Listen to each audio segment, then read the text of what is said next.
Hello everybody. हम लोग आज इंटरप्रिटेशन ऑफ स्टैट्यूट का एक बहुत ही इम्पॉर्टेंट टॉपिक को समझेंगे। ये है हमारा हार्मोनियस कंस्ट्रक्शन, जिसे हम लोग हिंदी में सामंजस्यपूर्ण अर्थान्वयन कहते हैं। यहाँ पर आपको नाम से ही समझ में आ रहा होगा हार्मोनियस। किसी चीज़ के बीच में कॉन्फ्लिक्ट उत्पन्न हो रहा है तो उसके बीच में जो है सामंजस्यपूर्ण मीन्स की बैलेंस बनाना। इस टॉपिक को समझने से पहले हम लोग चलते हैं एक एग्जाम्पल की तरफ। एक एग्जाम्पल में आपको ये हस्बैंड दिख रहा होगा, ये वाइफ दिख रही होगी एंड ये सन होगा। हस्बैंड जो है कहता है कि इस बार गर्मी छुट्टी में कहाँ चला जाएगा। वाइफ कहती है कि मैं मुंबई चलूँगी और सन कहता है कि मैं दिल्ली चलूँगा। हस्बैंड जो है कन्फ्यूज में पड़ जाता है, कन्फ्यूजन हो जाता है कि कहाँ चला जाए। वाइफ कह रही है मुंबई चलो और बेटा कह रहा है दिल्ली चलो। अगर मैं दिल्ली जाता हूँ तो वाइफ नाराज़ हो जाएगी, अगर मैं मुंबई जाता हूँ तो बेटा नाराज़ हो जाएगा। अब क्या है, हस्बैंड जो है, हस्बैंड को अब इस तरीके से इस कॉन्फ्लिक्ट को दूर करना होगा, मीन्स की हार्मनी बनानी होगी कि दोनों के बीच में सामंजस्यपूर्ण मीन्स की हार्मोनियस बना रहे एंड जो विवाद है, जो कॉन्फ्लिक्ट है वो ख़त्म हो सके। उसी प्रकार यहाँ आपने इस डायग्राम के माध्यम से जो हार्मोनियस है उसके बारे में तो आपने समझ लिया होगा कि मीन्स की आपको जो है दोनों के बीच में आपको क्या करना है, दोनों के बीच में इस तरीके से सामंजस्य बनाना है कि दोनों के कॉन्फ्लिक्ट को दूर किया जा सके। उसी प्रकार लॉ है, उसी प्रकार लॉ के बारे में भी बताया गया है। लॉ में क्या है कि एक लॉ इधर है, एक लॉ इधर है। अब दो लॉ के बीच में क्या है, दो लॉ जो है, दो स्टैट्यूट के बीच में अगर कॉन्फ्लिक्ट उत्पन्न हो रहा है तो दोनों लॉ के कॉन्फ्लिक्ट को दूर करने के लिए हार्मनी का यूज़ किया जाता है। अब यहाँ पर देखिए एक एग्जाम्पल के थ्रू हम लोग समझते हैं। एग्जाम्पल हमारा कॉन्स्टिट्यूशन का एक बहुत ही इम्पॉर्टेंट आपका एग्जाम्पल है। आर्टिकल 19 क्लॉज 1A आपने कॉन्स्टिट्यूशन पढ़ा होगा तो आपको पता होगा कि इसमें जो है बताया गया है कि freedom of speech and expression.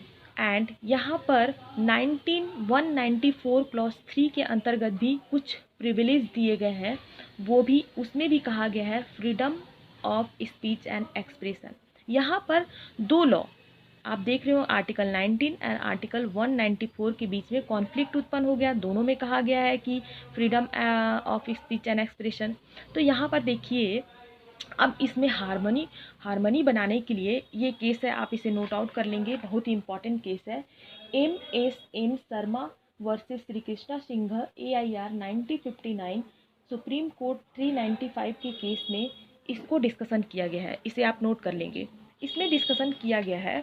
अब यहाँ पर हार्मनी बनाने के लिए दोनों के बीच में क्या करना होगा, दोनों के बीच में जो क्या कहना चाहता है उसको समझना होगा। यहाँ पर देखिए आर्टिकल 19 क्लॉज 1A ये कहता है कि मीन्स कि यहाँ पर बोला है कि ये हमारा फंडामेंटल राइट्स है, फंडामेंटल राइट्स है speech of expression, freedom of speech and expression. लेकिन यहाँ पर आर्टिकल 194 क्लॉज 3 में बताया गया है कि मीन्स कि सदन की मीन्स कि पार्लियामेंट के जो सदस्य हैं, मेंबर है, उसके प्रिविलेज है।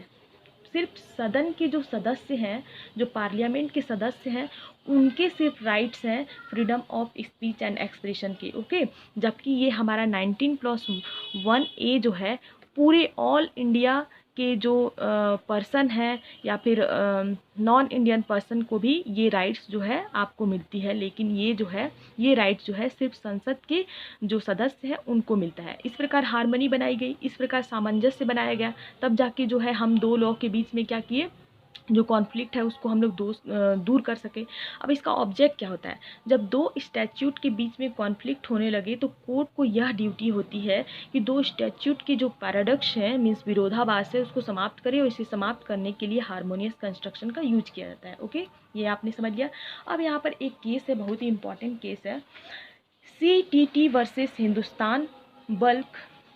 यहाँ पर कैरियर्स के अंतर्गत सुप्रीम कोर्ट ने 5 प्रिंसिपल दिए थे। इसके आधार पर हम लोग जो है किसी भी जो स्टैच्यूट है उसमें जो है हम लोग जो है क्या कर सकते हैं, हार्मनी बना सकते हैं। आप इसे नोट आउट करते जाएंगे।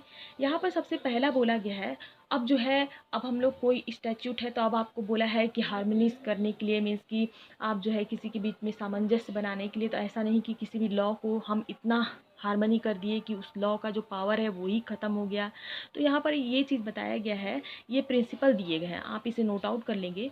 जैसे अगर किसी भी प्रोविज़न में कॉन्ट्राडिक्शन आता है तो उसके बीच में हार्मनी बनाई जाए एंड क्लैश होने से बचाया जाए। फर्स्ट है आपका। सेकंड है किसी भी सेक्शन के प्रोविज़न को किसी भी दूसरे सेक्शन के प्रोविज़न को डिफीट करने के लिए यूज़ नहीं किया जाना चाहिए जब तक कि कोर्ट कोई रास्ता ना ढूंढ ले उन दोनों प्रोविज़न में हार्मनी बनाने के लिए। ओके, अब यहाँ पर थर्ड क्या कहता है, जब किसी प्रोविज़न में हार्मोनाइज करना मुश्किल हो तो कोर्ट कोई ऐसा रास्ता ढूंढेगी जिससे बोथ प्रोविज़न को सही रास्ता मिल सके। ये आपका थर्ड जो प्रिंसिपल दिया गया है इस केस के अंतर्गत।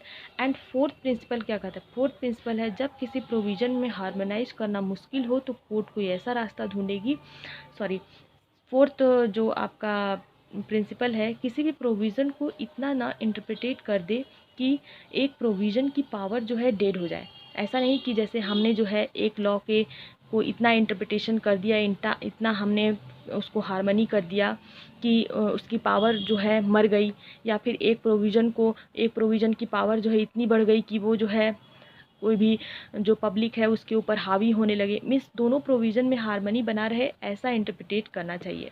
एंड फिफ्थ पॉइंट है, हार्मोनाइज करने का यह मीन्स नहीं होता कि किसी स्टैट्यूटरी के प्रोविज़न को डिस्ट्रॉय या रेंडर कर दिया जाए। मीन्स कि जो उसका इफ़ेक्ट है, जो उसका नेचर है वो ख़त्म नहीं होना चाहिए, ऐसा हार्मनी करना चाहिए। ओके, अब यहाँ पर एक इम्पॉर्टेंट केस आता है Keshavananda Bharati versus state of Kerala के अंतर्गत।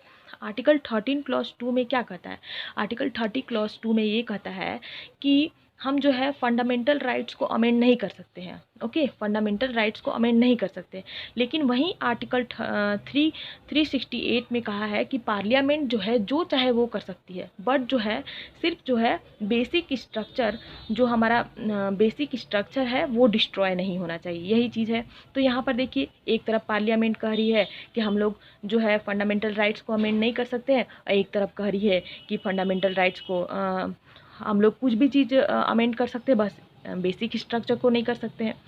तो यहाँ पर बहुत सारी चीज़ों में, बहुत सारे लॉ में कॉन्फ्लिक्ट उत्पन्न होता है, तो हम लोग हार्मनी के माध्यम से जो है हार्मनी के माध्यम से जो है हम लोग क्या करते हैं कि कोई लॉ के बीच में, दोनों लॉ के बीच में, दोनों स्टैट्यूट के बीच में हम लोग जो है उसको सामंजस्यपूर्ण अर्थान्वयन करके उसको एक सही दिशा देते हैं, और सही तरीके से हम लोग उसका यूज़ करते हैं, और सही तरीके से हम लोग उसको लॉ को बनाते हैं। ओके, कोर्ट के द्वारा लॉ जो है बनाया जाता है, यही हमारा हो जाता है हार्मोनियस कंस्ट्रक्शन।